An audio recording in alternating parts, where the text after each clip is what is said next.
Okay. So നമ്മൾ കഴിഞ്ഞ വീഡിയോയിൽ നമ്മൾ പ്ലെയറിന്റെ സെക്ഷൻ നമ്മൾ കംപ്ലീറ്റ് ചെയ്തിട്ടുണ്ട്. സോ ഇതാണ് പ്ലെയർ. അപ്പൊ അത് നമ്മൾ കഴിഞ്ഞ വീഡിയോയിൽ ഒരുവിധം കംപ്ലീറ്റ് ചെയ്തിട്ടുണ്ട്. ഇനി അടുത്ത നമുക്ക് വേണ്ടത് ഗെയിം ബോർഡ് ആണ്. സോ ടിക് ടാക് ടോയിൽ നമുക്കറിയാം ഒരു 3x3 ഡയമെൻഷണൽ ആണ് വരുന്നത് ടിക് ടാക് ടോ. അതായത് 3x3 എന്ന് പറയുമ്പോൾ 3 റോസ് 3 കോളം. ഓക്കെ. സോ നമുക്ക് ഇവിടെ വേണ്ടത് ഒരു മൾട്ടി ഡയമെൻഷണൽ അറേ നമുക്ക് എങ്ങനെ ഈ പ്രോജക്റ്റിൽ നമുക്ക് കൊണ്ടുവരാൻ പറ്റും. ഓക്കെ.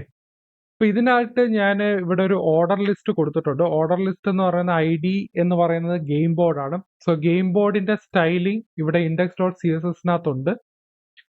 ഓക്കെ. സോ ഞാൻ ഇവിടെ ID ഇവിടെ കൊടുത്തിട്ടുണ്ട്. അതിന്റെ തൊട്ട് താഴെ നമ്മൾ ഗെയിം ബോർഡ് എന്ന് പറഞ്ഞൊരു കസ്റ്റം കോമ്പോണന്റ് കൊണ്ടുവരും. സോ ഇവിടെ ഗെയിം ബോർഡ് എന്ന് പറയുന്ന ഒരു കസ്റ്റം കോമ്പോണന്റ് നിങ്ങൾ ഇവിടെ കോമ്പോണൻസ് ഫോൾഡറിനകത്ത് ക്രിയേറ്റ് ചെയ്യുക.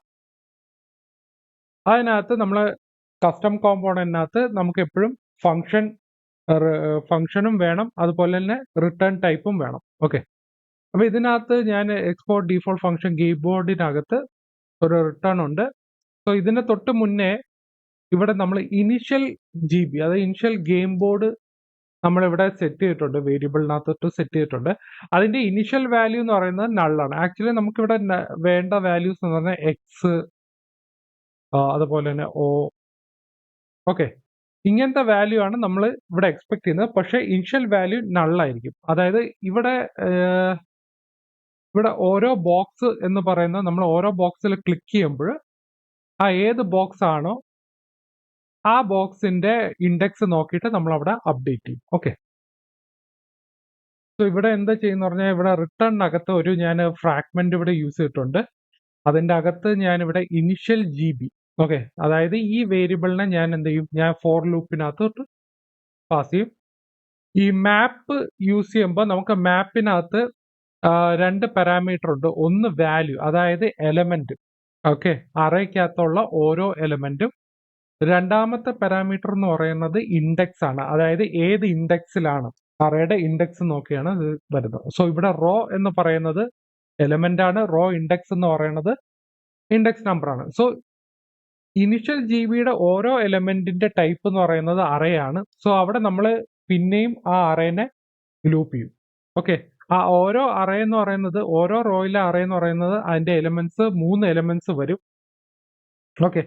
ആ 3 എലമെന്റ്സ് എന്ന് പറഞ്ഞാൽ കോളം വൈസ് ഉള്ള എലമെന്റ് ആണ്. ഓക്കെ. അപ്പൊ ഇതിനകത്ത് LI കീ എന്ന് പറയുന്ന റോ ഇൻഡെക്സ് ആയിട്ടാണ് കൊടുത്തിരിക്കുന്നത്. കാരണം ഇതിന് നമുക്ക് ഒരു യുണീക്ക് ID വേണം. ഓക്കെ. ഈ ഇനിഷ്യൽ GBക്കകത്ത് നമുക്ക് യുണീക്ക് ID ഇല്ല. സോ അതുകൊണ്ട് നമ്മളിവിടെ റോ ഇൻഡെക്സ് ആണ് നമ്മളിവിടെ കീ ആയിട്ട് യൂസ് ചെയ്യുന്നത്.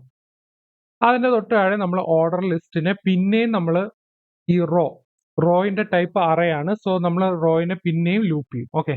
മാപ്പ് എടുത്തിട്ട് ഇതിന്റെ എലമെന്റ്, ഓക്കെ, ഈ റോയിനെ നമ്മൾ പിന്നെ ലൂപ്പ് ചെയ്യുമ്പോൾ ഇതിന്റെ അകത്ത് ഓരോ എലമെന്റിനെ നമ്മൾ എടുക്കും. ഈ ഓരോ എലമെന്റ് എന്ന് പറയുന്നത് സ്ട്രിങ് ആണ്. സോ ഇവിടെ പ്ലെയർ സിമ്പിൾ ആണ് നമുക്ക് വേണ്ടത്. ഓക്കെ. XO അതാണ് നമ്മൾ ഇവിടെ എക്സ്പെക്ട് ചെയ്തത്. രണ്ടാമത്തത് കോളം ഇൻഡെക്സ്, അതായത് ഇതിന്റെ ഇൻഡെക്സ് നോക്കും. ഓക്കെ. 0 1 2. ഓക്കെ. എന്നിട്ട് അത് എടുത്തിട്ട് LI key is equal to col index എന്ന് പറഞ്ഞാൽ നമ്മൾ യുണീക്ക് ID പിന്നെയും കൊടുക്കും. പിന്നെ ഇവിടെ ബട്ടൺ ആണ്. ഓക്കെ. സോ നമ്മളിവിടെ ക്ലിക്ക് ചെയ്യുമ്പോൾ ഇവിടെ ബട്ടൺ ആണ് നമ്മളിവിടെ എക്സ്പെക്ട് ചെയ്യുന്നത്. സോ ബട്ടൺ ക്ലിക്ക് ചെയ്യുമ്പോൾ തന്നെ ഈ ബട്ടന്റെ വാല്യൂ നമ്മൾ, അതായത് ബട്ടന്റെ ലേബൽ നമ്മൾ സിമ്പിൾ ആയിട്ടായിരിക്കും കൊടുക്കുന്നത്, പ്ലെയർ സിമ്പിൾ ആയിരിക്കും കൊടുക്കുന്നത്.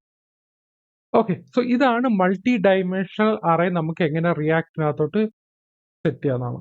ഓക്കെ. സോ ഇനി അടുത്ത നമുക്ക് എന്താ ചെയ്യേണ്ടതെന്ന് പറഞ്ഞാൽ നമുക്ക് എങ്ങനെ ഇതിനെ ക്ലിക്ക് ചെയ്യുമ്പോൾ നമുക്ക് ഇവിടെ ലേബൽ കൊണ്ടുവരാൻ പറ്റും, അതുപോലെ നമുക്ക് എങ്ങനെ ഈവൻ ഹാൻഡിൽ ചെയ്യാമെന്ന് നമുക്ക് അടുത്ത വീഡിയോയിൽ നോക്കാം.